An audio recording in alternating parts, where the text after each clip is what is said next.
أعوذ بالله من الشيطان الرجيم. قل هذه سبيلي أدعو إلى الله على بصيرة أنا ومن اتبعني وسبحان الله وما أنا من المشركين.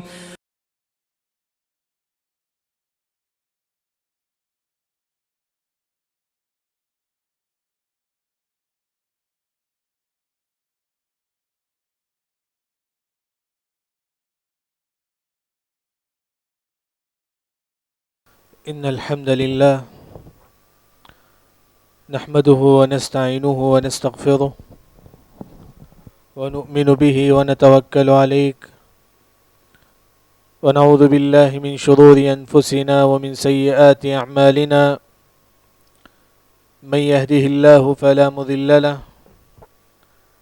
ومن يضلل فلا هادي له، وأشهد أن لا إله إلا الله وحده لا شريك له، وأشهد أن محمدا عبده ورسوله.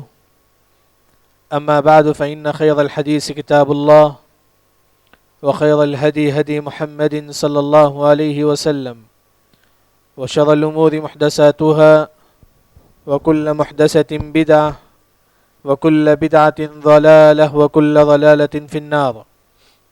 أعوذ بالله السميع العليم من الشيطان الرجيم. بسم الله الرحمن الرحيم. قاف والقرآن المجيد بل عجبوا أن جاءهم منذر منهم فقال الكافرون هذا شيء عجيب أإذا متنا وكنا ترابا ذلك رجع بعيد قد علمنا ما تنقص الأرض منهم وعندنا كتاب حفيظ بل كذبوا بالحق لما جاءهم فهم في أمر مريج. أفلم ينظروا إلى السماء فوقهم كيف بنيناها وزيناها وما لها من فروج والأرض مددناها وألقينا فيها رواسي وأنبتنا فيها من كل زوج بهيج. بسم الله الرحمن الرحيم.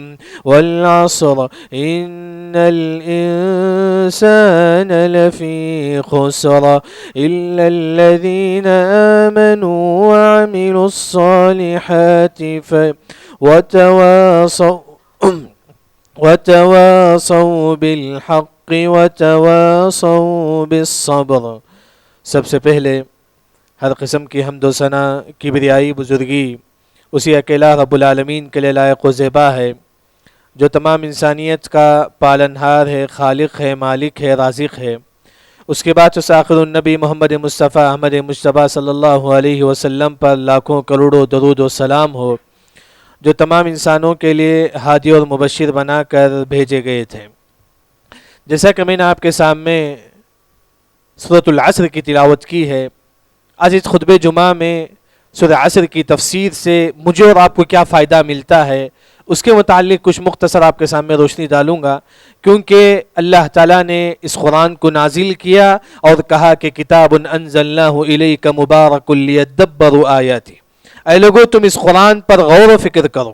اسی وجہ سے آج انشاءاللہ سورہ عصر کی مختصر اس کی تشریح اور تفسیر اور اس سے مجھے اور آپ کو کیا فائدہ ملتا ہے۔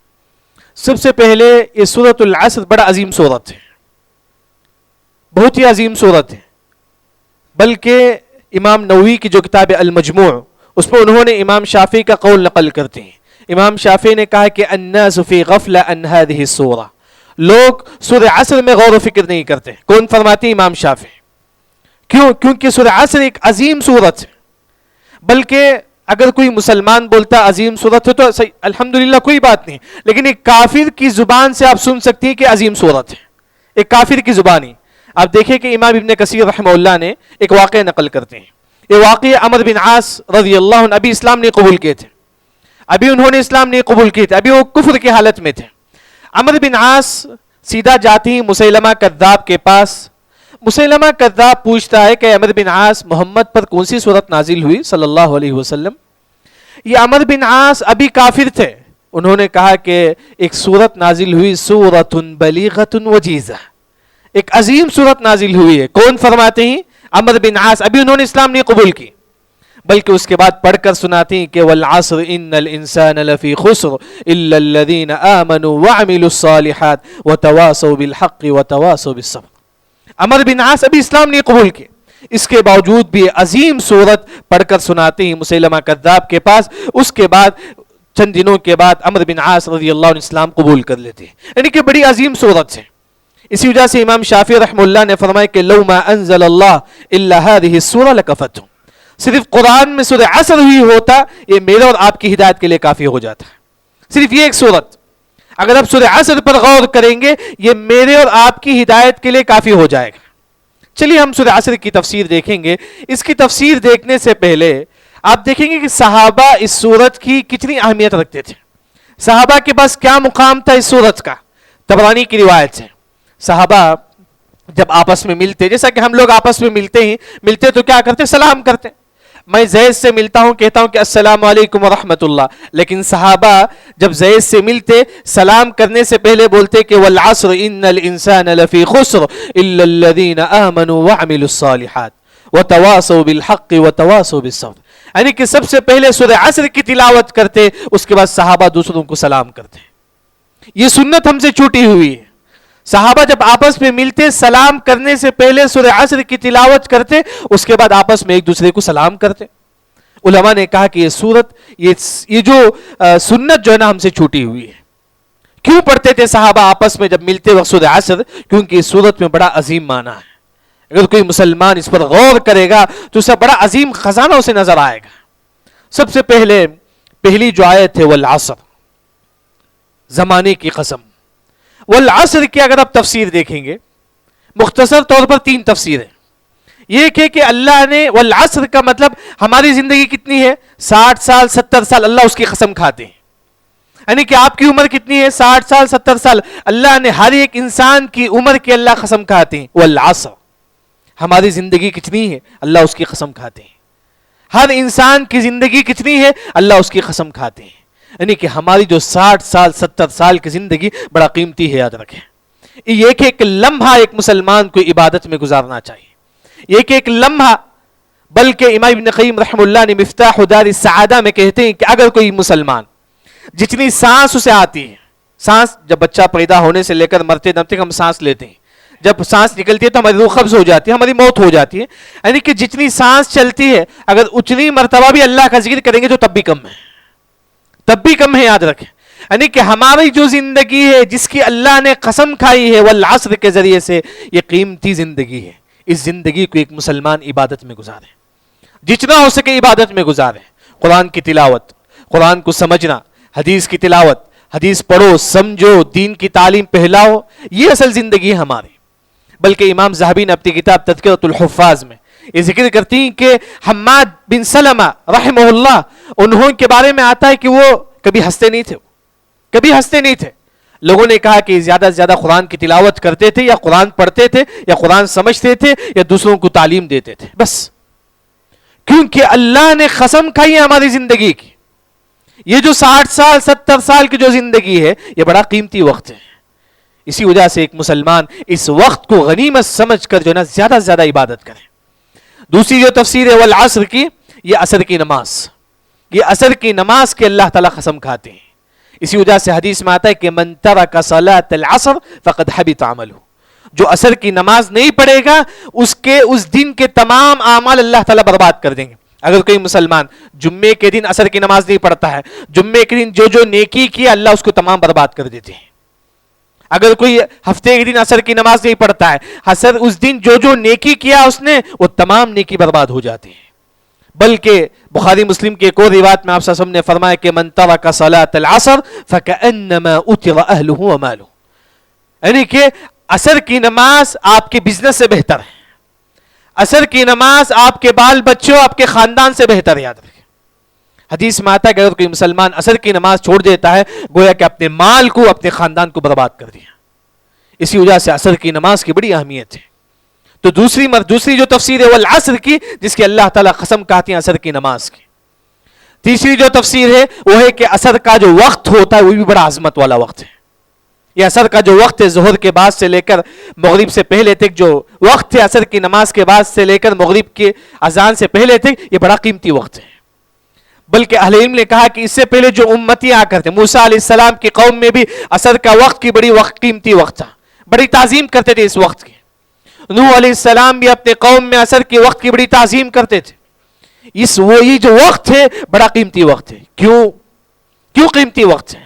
صحیح مسلم کی روایت میں آپ صلی اللہ علیہ وسلم نے فرمایا خلق اللہ آدم بعد العصر، اللہ نے آدم علیہ السلام کو عصر کے وقت پیدا کیا ہے. صحیح مسلم کی حدیث، یعنی کہ اللہ نے آدم علیہ السلام کو عصر کے وقت پیدا کیا، یعنی کہ یہ وقت بڑا قیمتی وقت ہے. اسی وجہ سے اہل علم نے کہا کہ اگر کوئی مسلمان ظہر کے وقت گناہ ملتا تو اسے گناہ ملے گا، لیکن اگر کوئی وہی عصر کے وقت گناہ کرتا ہے تو گناہ تھوڑا بڑھ جائے گا، وہ گناہ تھوڑا بڑھ جائے گا. جیسا کہ اگر کوئی مسلمان مکے میں گناہ کرتا ہے اس کے گناہ تھوڑا بڑھ جاتا ہے کیونکہ وہ بڑا عظیم جگہ ہے مکہ کا. اگر کوئی مدینے میں گناہ کرتا ہے تو اس کے گناہ تھوڑا بڑھ جاتا ہے. کیوں؟ کیونکہ مدینہ بڑا عظیم جگہ ہے. اسی طرح وقت میں سب سے افضل وقت کون سا ہے؟ عصر کا وقت ہے. اگر کوئی مسلمان عصر کے وقت گناہ کرتا ہے اس کا گناہ تھوڑا بڑھ جاتا ہے. اسی وجہ سے ان عصر کے وقت میں مجھے اور آپ کو کیا کرنا ہے؟ اللہ نے فرمایا کہ وَسَبِّحُوهُ بُكْرَةً وَأَصِيلًا، عصر کے وقت تم اللہ کی تسبیح بیان کرو، سبحان اللہ، الحمدللہ، اللہ اکبر. دکان میں بیٹھے ہو، بزنس کرتے ہو، کچھ بھی ہو، عصر کے وقت زیادہ سے زیادہ ایک مسلمان اللہ کی تسبیح بیان کرے. بلکہ بعض علماء نے کہا، جیسا کہ امام شعیر نے اپنی کتاب تفسیر سورۃ العصر میں ذکر کرتی ہیں کہ عصر کی وقت جو ہے نا ایک مسلمان دین کا علم حاصل کرے. عصر کا جو وقت ہے اس وقت میں ایک مسلمان کو دین کا علم حاصل کرنا چاہیے کیونکہ بڑا عظیم وقت ہے. یعنی کہ سورہ عصر کی جو ہے نا 3 تفسیر ہمارے پاس ہو گئی. اس کے بعد اللہ نے فرمایا کہ ان الانسان لفی خسر، بے شک دنیا کا ہر انسان خسارے میں ہے، دنیا کا ہر انسان گھاٹے میں ہے، خسارے میں ہے، نقصان میں ہے، ہر انسان. اب یہ پوچھ سکتی تو میں تو نماز پڑھتا ہوں، روزہ رکھتا ہوں، پھر بھی خسارے میں کیسا؟ میں نماز بھی پڑھتا ہوں، روزہ بھی رکھتا ہوں، زکوٰۃ بھی دیتا ہوں، حج بھی کرتا ہوں، پھر بھی اللہ نے کہا کہ دنیا کا ہر مسلمان خسارے میں ہے.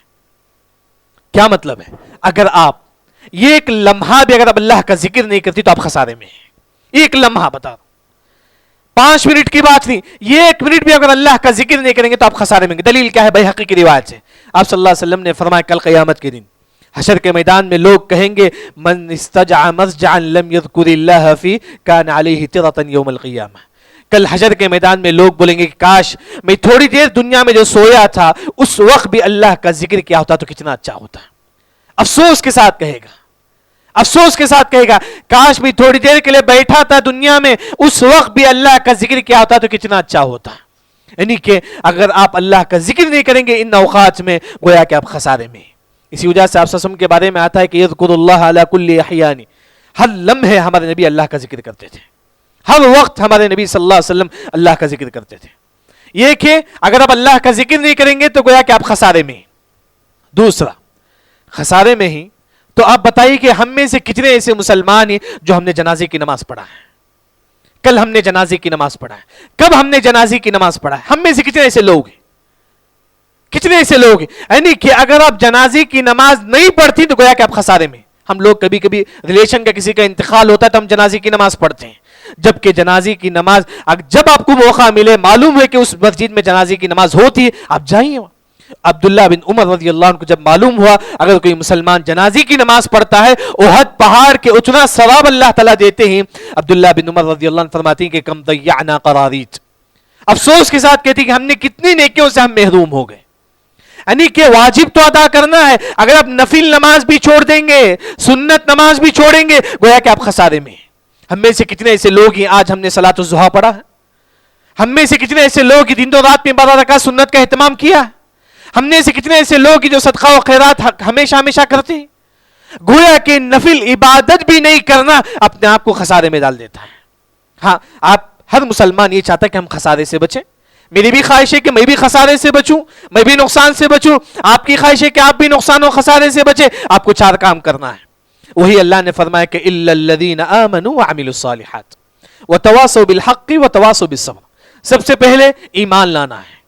توحید, توحید بہت اہم ہے ہماری زندگی میں. اگر توحید نہ ہو تو انسان خسارے میں. بلکہ ہم بولتے ہیں کہ ہم تو مسلمان ہیں, ہم مسلمان گھرانے میں پیدا ہوئے. میں آپ کو ایک مثال دیتا ہوں کہ ہم توحید پر ہیں یا نہیں, یاد رکھیں. اللہ نے فرمایا کہ وَمَن لَّمْ يَحْكُم بِمَا أَنزَلَ اللَّهُ فَأُولَٰئِكَ هُمُ الْكَافِرُونَ. ہم سمجھتے ہیں کہ ہم توحید پر ہیں. اللہ نے فرمایا کہ مسلمانوں میں میجارٹی ایسی ہیں جو کفر پر ہیں. وَمَا يُؤْمِنُ أَكْثَرُهُم بِاللَّهِ إِلَّا وَهُم مُشْرِكُونَ. مسلمانوں کی میجارٹی ایسی ہے جو کفر پر ہیں, جو شرک پر ہیں. ایک مثال آپ کے سامنے دیتا ہوں. خالد المشیخی نے اپنی کتاب شرح نواقض الاسلام میں انہوں نے کہا کہ آج کے ماحول آپ دیکھیں گے, انڈیا کا جو ماحول ہے, ہمارے پاس یہ ہے کہ شادی بیاہ کے موقع پر خلا طلاق کے مسئلے میں شریعت جو قاعدہ ہم کو بتائی ہم اس کے فالو کریں گے. لیکن آج لوگ کہاں جاتی, کورٹ کچہری کو جاتے ہیں, کورٹ کچہری کو جا کے فیصلہ کرتے ہیں شادی خلا کا مسئلہ. العلم نے کہا کہ یہ کفر ہے, یاد رکھیں, یہ شرک ہے, یاد رکھیں. انہوں نے واضح انداز میں کہا کہ اگر کوئی مسلمان ہماری دین کو چھوڑ کر, شریعت کا جو قانون ہے خلا کا طلاق کا, وہ چھوڑ کر اگر کوئی مسلمان کورٹ کچہری کو جاتا ہے, دوسروں کا غیروں کا قانون کو اپناتا ہے, وہ مسلمان کافر ہے. دلیل کیا ہے؟ اللہ نے فرمایا کہ وَمَن لَّمْ يَحْكُم بِمَا أَنزَلَ اللَّهُ فَأُولَٰئِكَ هُمُ الْكَافِرُونَ. اگر کوئی مسلمان قرآن حدیث کو چھوڑ کر غیروں کی قانون کو اپناتا ہے تو مسلمان کافر ہے. اللہ نے خود کہا قرآن. ہم توحید پر ہیں. ہم میں سے کتنے ایسے مسلمان ہیں جو توحید پر ہیں؟ تو اسی وجہ سے سب سے پہلی جو بات ہے توحید ہونی چاہیے. اگر ہمارے پاس مال ہے, سب کچھ ہے, لیکن توحید نہیں تو مسلمان برباد ہو جائے گا. سب سے پہلے توحید ہے تو ہم خسارے میں نہیں ہیں. دوسری جو چیز ہے وَعَمِلُوا الصَّالِحَاتِ, عمل کرنا ہے. وَعَمِلُوا, تم عمل کرو, الصالحات, نیک عمل کرو. اللہ نے یہ نہیں فرمایا کہ تم زیادہ سے زیادہ عمل کرو. بعض لوگ نماز پڑھتے رہتے ہیں, حالانکہ وہ قرآن حدیث کے مطابق نہیں رہتا ہے. بعض لوگ جو نا ایسے ایسے اعمال کرتے جو قرآن حدیث کے مطابق نہیں ہے. یعنی کہ قرآن حدیث کے مطابق عمل کرو. اللہ کو یہ پسند نہیں کہ آپ زیادہ سے زیادہ عبادتیں کرو. اللہ تعالیٰ کو یہ پسند ہے کہ آپ تھوڑی بھی عبادت کرو, قرآن حدیث کے مطابق ہو. ابو الدرداء رضی اللہ عنہ نے فرمایا اگر آپ راگی کے دانے کے برابر بھی اگر آپ عبادت کرتے ہیں وہ بھی قرآن حدیث کے مطابق ہو, یہ بھی قرآن حدیث کے مطابق ہو. اگر آپ قرآن حدیث کے مطابق عمل نہیں کریں گے وہ عمل مردود ہو جائے گا. آپ دیکھیں گے صحیح بخاری کی روایت ہے, حذیفہ بن یمان رضی اللہ عنہ ایک شخص کو دیکھتی ہیں جو نماز پڑھ کر بیٹھا ہوا ہے. حذیفہ بن یمان رضی اللہ عنہ سے کہتے ہیں لو مت مت علی غیر الفطرہ. اس سے کہا کہ اگر تیری موت ابھی ہو جائے تیری موت کفر پر ہے, تیری موت ابھی ہو جائے تو تیری موت کفر پر ہے, اسلام پر نہیں ہے. اس شخص نے پوچھا کہ کیوں؟ جبکہ میں نے نماز پڑھ کے بیٹھا ہوا ہوں, میری موت کفر پر کیوں؟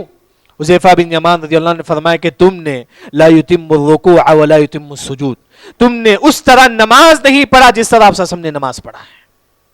یعنی کہ عمل کرنا یہ نہیں ہے, عمل قرآن حدیث کے مطابق ہو. طبرانی کی روایت میں آپ نے فرمایا کہ ان الرجل لیصلی 60 سنہ, ایک مسلمان 60 سال نماز پڑھتا ہے, لا يقبل منہ صلاۃ, اللہ اس کی ایک نماز بھی قبول نہیں کرتے ہیں.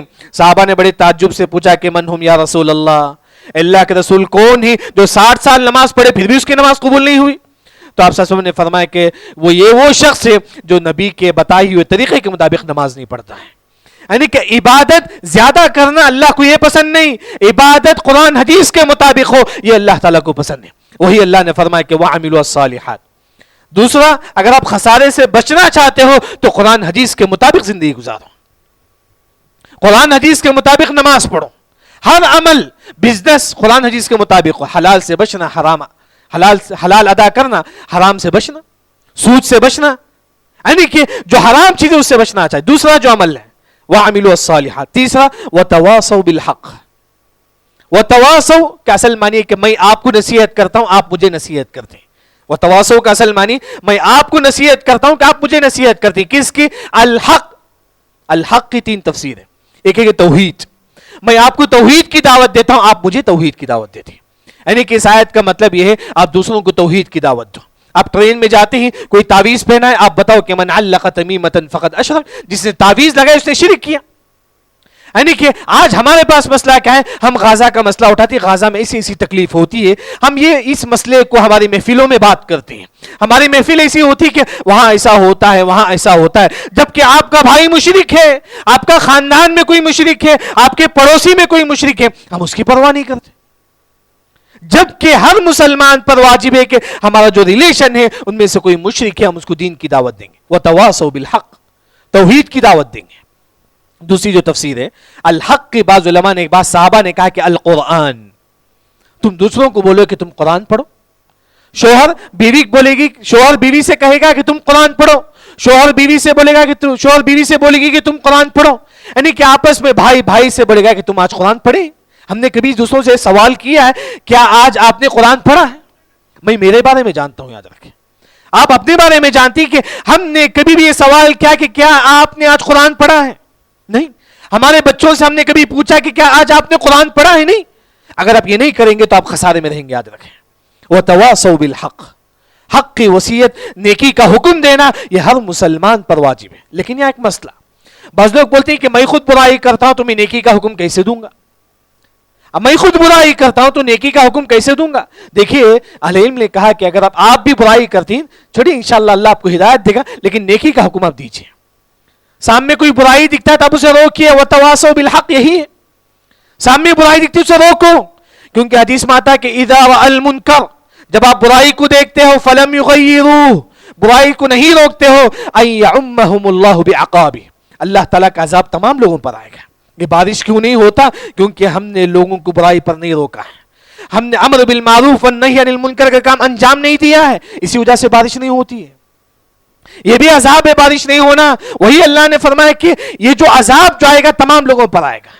اسی وجہ سے وَتَوَاصَوْا بِالْحَقِّ کا جو معنی ہے تم دوسروں کو بھی نیکی کا حکم دو، خود بھی نیکی کا کام انجام دو۔ حسن بصری رحم اللہ سے پوچھا گیا، ایک شخص ہے جو خود برائی سے نہیں بچتا ہے، دوسروں کو کہتا ہے کہ تم برائی سے بچو، تو حسن بصری رحم اللہ نے فرمایا کہ بالکل یہ کرنا چاہیے، لیکن بعض لوگ یہ سوچتے ہیں کہ میں خود نہیں کرتا ہوں عمل، میں دوسروں کو کیسا روکوں گا؟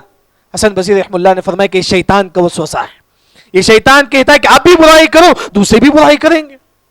یہ غلط بات یاد رکھیں، ہو سکتا ہے کہ اللہ تعالیٰ آپ ٹوکنے سے، دوسروں کو بتانے سے اللہ تعالیٰ آپ کو بھی ہدایت دے دے گا۔ تو اسی وجہ سے وَتَوَاصَوْا بِالْحَقِّ، یعنی کہ ہر مسلمان پر واجب ہے کہ دوسروں کو جو ہے نا برائی سے ٹوکنا چاہیے۔ لیکن آج ایک جو جماعت یہ کہتی ہے ہم برائی کو برائی نہیں بولیں گے، حلال کو حلال نہیں بولیں گے، سامنے والوں کو یہ نہیں بولیں گے کہ یہ حرام ہے یہ حلال ہے، یہ نہیں بولنا چاہیے، کیونکہ اس سے لوگ جماعت سے دور ہوتی ہیں، یاد رکھیں۔ جبکہ اللہ نے فرمایا کہ وَتَوَاصَوْا بِالْحَقِّ، اے لوگوں تم لوگوں کو دین کا حکم دو، توحید کا حکم دو۔ لوگ بولتے ہیں کہ نہیں، اگر آپ توحید کا حکم دیں گے تو لوگ جماعت سے بھاگ جائیں گے، ہماری مسجد سے بھاگ جائیں گے۔ بھاگنے سے کوئی فرق نہیں پڑتا، اصل چیز توحید ہے، یاد رکھیں۔ اگر آپ برائی سے نہیں روکیں گے، اگر اس کی وفات ابھی ہو جائے تو کس پر ہوگی؟ یاد رکھیں۔ کوئی تعویذ لگایا ہے، اگر آپ برائی سے نہیں روکیں گے، اس کی وفات ہو جائے تو کس پر اس کی وفات ہوگی؟ اسی وجہ سے ہر مسلمان کو برائی سے روکنا چاہیے۔ چوتھی جو بات ہے، اللہ نے فرمایا کہ وَتَوَاصَوْا بِالصَّبْرِ، تم لوگوں کو صبر کی تلقین کرو، خود بھی مصیبت آتے ہیں صبر کرو، دوسروں کو بھی مصیبت آتی ہے تب بھی آپ ان کو بولو کہ آپ صبر کرو، کسی کی وفات ہو گئی آپ اسے جا کر بولے کہ آپ صبر کرو۔ اسی طرح اگر آپ دین کی دعوت دیتی دوسروں کو، آپ کو تکلیف آئے گی آپ صبر کرو۔ آپ دوسروں کو حق کی بات بولتے ہی لوگ بولیں گے یہ کیا بات ہے، یہ کیا نئی نئی باتیں لاتے ہی لوگ، ہاں ہمارا جو ماحول ہے اسی جو ہم چلیں گے، جہیز لیں گے، ہمارا ماحول ہے، یہ جو برائی جو چلتی ہے ہمارے خاندان میں ہے، ہمارا رسم و رواج ہے۔ دیکھیے وَتَوَاصَوْا بِالصَّبْرِ، آپ حق کی بات بتائیے، اگر وہ تکلیف دیتی تو آپ صبر کیجئے۔ وہی اللہ نے فرمایا کہ وَتَوَاصَوْا بِالصَّبْرِ، یہاں اللہ نے 4 کام کرنے کا حکم دیا، ایک ہے کہ توحید، دوسرا عمل کرنا، تیسرا دوسروں کو تعلیم دینا، امر بالمعروف کا کام انجام دینا، چوتھا صبر کرنا ہے۔ اگر آپ یہ 4 کام کریں گے تو آپ خسارے میں نہیں رہیں گے، اگر آپ 4 میں سے صرف 2 کریں گے تو آپ خسارے میں رہیں گے۔ بعض لوگ کیا کرتے ہیں، ان کی زندگی مسجد سے گھر، گھر سے مسجد، دوسروں کو کچھ بھی نہیں بولتے ہیں، وہ کچھ بھی ہو جائے کچھ بھی نہیں بولتے ہیں، وہ برائی پہ ہے کچھ بھی نہیں بولتے، وہ انسان بھی خسارے میں ہے۔ بعض لوگ نماز پڑھتے ہی توحید پڑھے، ہاں الحمدللہ، ہاں وہ اپنا تو مکمل ہو گئے لیکن پھر بھی وہ خسارے میں ہی، کیوں؟ کیونکہ اللہ نے فرمایا کہ وَتَوَاصَوْا بِالصَّبْرِ بھی ان کو کرنا پڑے گا، وَتَوَاصَوْا بِالْحَقِّ یعنی کہ نیکی کا بھی حکم دینا پڑے گا۔ یعنی کہ امام سعدی رحمہ اللہ نے اس سورت کی تفسیر میں فرمایا اگر آپ یہ چاہتے ہیں کہ آپ صحیح ہو جائے آپ کو 2 کام کرنا پڑے گا، یہ کہ آمنو وعملوا الصالحات، توحید پر رہو اور نیک عمل کرو، یہ آپ سدھر جائیں گے۔ آپ اپنے خاندان کو سدھارنا چاہتے ہیں، وتواصوا بالحق وتواصوا بالصبر، اپنے خاندان والوں میں کوئی برائی دکھتی تو اسے روکو، اپنے ماحول میں کوئی برائی دکھتی تو اسے روکو، یہی اصل چیز یاد رکھیں، یہی اصل چیز ہے۔ اسی وجہ سے اگر کوئی 4 کام کرتا ہے وہ مسلمان خسارے سے بچ جائے گا، اگر کوئی 3 کرتا ہے، صبر کی تلقین نہیں کرتا، تو وہ مسلمان خسارے میں ہے۔ تو اسی وجہ سے ہر مسلمان پر واجب ہے یہ 4 کام کرے۔ اس سورۃ العصر کی مختصر جو تفسیر میں نے آپ کے سامنے رکھی، یعنی کہ سب سے پہلے سورہ عصر اتنی عظیم صورت ہے، جب صحابہ آپس میں ملتے ہی سلام کرنے سے پہلے سورہ عصر پڑھتے تھے، اس کے بعد صحابہ سلام کرتے تھے۔ اس کے بعد سورہ عصر کی جو ہے نا 3 معنی ہے، یہ ایک ہے ہماری جو عمر ہے اللہ اس کی قسم کھاتی ہے، 60 سال 70 سال کی جو ہماری عمر ہے اللہ اس کی قسم کھاتی ہے، یہ جو 60 سال 70 سال یہ بڑا قیمتی وقت ہے، انسان اس ایک ایک لمحے کو جو ہے نا بڑے قیمتی انداز میں عبادت میں گزارنا چاہیے، عبادت میں گزارے جتنا ہو سکے عبادت۔ بلکہ آپ دیکھیں گے دنیا کی سب سے مشہور کتاب الفنون، الفنون 800 مجلد ہے، بعض علماء نے کہا کہ 800 مجلد، یعنی کہ 800 پارٹ ہے کتاب کی الفنون۔ امام ابن عقیل رحمہ اللہ نے اس کتاب کو لکھا ہے، انہوں نے کہا کہ انی لا یحل لی ان اضیع ساعۃ من اللیل، میں یہ 1 گھنٹہ بھی ویسٹ نہیں کرتا ہوں، بلکہ پورے وقت عبادت میں گزارتا ہوں یا لکھنے میں پڑھنے میں گزارتا ہوں۔ یہ وہ چیز ہے یعنی کہ جو اللہ نے قسم کھائی ہے ہماری عمر کی، یہ عمر بھی بڑا قیمتی وقت ہے۔ اس کے بعد عصر کی نماز بھی بڑا قیمتی ہے، یعنی کہ نماز کی پابندی، چاہے عصر ہو ظہر ہو، تمام وقت کی نماز کی پابندی۔ تیسری جو چیز ہے وہ ہے کہ عصر کا وقت بڑا قیمتی وقت ہے، کیونکہ اللہ نے آدم علیہ السلام کو عصر کے وقت پیدا کیا، اور اسی طرح اگر کوئی مسلمان ظہر میں گناہ کرتا ہے تو گناہ ملے گا، لیکن وہی عصر میں اگر گناہ کرتا ہے تو اس کو گناہ تھوڑا بڑھ جاتا ہے۔ اسی وجہ سے ان چیزوں کو ہم یاد رکھیں۔ اس کے بعد ان الانسان لفی خسر، اللہ نے فرمایا کہ دنیا میں جو میجارٹی جو لوگ ہیں وہ کفر پر ہیں۔ یہاں آپ دیکھیں گے بعض لوگ بولتے ہیں کہ ہماری جماعت میں میجارٹی زیادہ ہے، یہ جماعت والوں کی لوگ کم ہے، ہماری جماعت ہماری مسجد بڑی ہے، لوگ بھی زیادہ ہیں، ہم یہ سمجھتے ہیں کہ وہ حق پر ہیں۔ اللہ نے فرمایا کہ دنیا میں جو میجارٹی جو لوگ ہیں وہ باطل پر ہیں۔ وَإِن تُطِعْ أَكْثَرَ مَن فِي الْأَرْضِ يُضِلُّوكَ عَن سَبِيلِ اللَّهِ، اللہ نے فرمایا کہ دنیا میں جو میجارٹی جو لوگ ہیں وہ کفر پر ہی، یاد رکھیں، گمراہ ہیں، یاد رکھیں۔ کبھی بھی آپ یہ مت ہوگی کہ ان کی جماعت بڑی ہے تو وہ حق پر ہیں، نہیں، حق پر رہنے کے لیے قرآن حدیث کو صحابہ کے منہج پر سمجھے تو سبھی حق پر ہیں۔ اگر کوئی کتنی بڑی مسجد کیوں نہ ہو، اگر وہاں بدعت ہوتا ہے، اگر وہ قرآن حدیث کے مطابق تعلیم نہیں ہوتا ہے، قرآن حدیث کو صحابہ کے منہج پر نہیں سمجھا جاتا ہے، گویا کہ وہ جو ہے نا صحیح منہج پر نہیں۔ صحیح منہج پر ہونے کے لیے آپ کو صحابہ جس طرح قرآن حدیث کو سمجھے اس طرح سمجھنا چاہیے۔ خسارے میں انسان کیوں؟ کیونکہ اگر آپ یہ لمحے بھی اگر آپ اللہ کی عبادت نہیں کریں گے گویا کہ آپ خسارے میں ہیں۔ اسی طرح بعض علماء نے کہا کہ اگر آپ دین کا علم حاصل نہیں کرتی تو آپ خسارے میں ہیں۔ دین کا علم، انسان جتنا علم حاصل کرے گا اتنا ہی اسے اللہ کا ڈر اس کے دل میں بیٹھے گا۔ اگر آپ دین کا علم حاصل نہیں کریں گے، دنیا کے پیچھے لگ لگ کے دین کا علم کو چھوڑ دیں گے، انسان خسارے میں۔ پھر اس کے بعد اللہ نے فرمایا کہ کون خسارے میں نہیں ہے؟ سب سے پہلے آمنو، جن لوگوں نے ایمان لایا، توحید پرست۔ توحید کے لیے علم ہونا چاہیے، دیکھیں علم بھی ہو توحید بھی ہو۔ اگر آپ علم حاصل کریں گے تبھی آپ کو توحید ملے گی۔ دوسرا جو ہے نا کہ نیک عمل کرنا چاہیے، وہ بھی قرآن حدیث کے مطابق ہو، جس طرح صحابہ نے کہا اس طرح عمل ہو۔ تیسرا وتواصوا بالحق، دوسروں کو نیکی کا حکم دے، خود بھی نیکی کام کرے، دوسروں کو بھی نیکی کا حکم دے۔ اور چوتھا جو ہے نا دوسرا کوئی مصیبت میں اسے صبر کے بارے میں بتائیے۔ اسی طرح اگر آپ خاندان والوں کو بتاتی ہیں کہ یہ غلط ہے پھر بھی وہ عمل نہیں کرتا ہے تو آپ صبر کرو، یعنی کہ 2 کام آپ کریں گے تو آپ نیک بن جائیں گے۔ یہ کہ آمنو وعملوا الصالحات، اگر آپ یہ چاہتی کہ آپ کا گھر نیک بنے، آپ کا معاشرہ نیک بنے، آپ کی کمپنی والے، آپ کے جو دوست نیک بنے، 2 کام آپ کو کرو۔ وتواصوا بالحق، نیکی کا حکم دو، وتواصوا بالصبر، وہاں کوئی تکلیف ہوتی ہے تو صبر کرو۔ یہ سورہ عصر کی کچھ مختصر تفسیر تھی، کیونکہ اللہ رب العزت سے دعا ہے اللہ تعالی ہم تمام کو صحیح دین سمجھ کر عمل کرنے کی توفیق عطا فرما۔ بارک اللہ لنا ولکم فی القرآن المجید ورفعنی وإیاکم بما فیہ من الآیات والذکر الحکیم۔ اقول قولی هذا واستغفر اللہ الذی ولکم ولسائر المسلمین اجمعین۔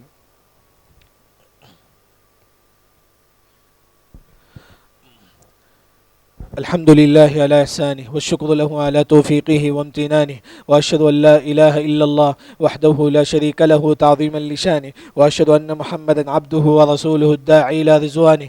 أما بعد فإن خير الحديث كتاب الله وخير الهدي هدي محمد صلى الله عليه وسلم وشر الأمور محدثاتها وكل محدثة بدعة وكل بدعة ضلالة وكل ضلالة في النار. أعوذ بالله السميع العليم من الشيطان الرجيم. إن الله وملائكته يصلون على النبي يا أيها الذين آمنوا صلوا عليه وسلموا تسليما. اللهم انصر إخواننا المسلمين في كل مكان، اللهم فك أسرارهم واشف مرضهم وارحم موتاهم يا ذا الجلال والإكرام.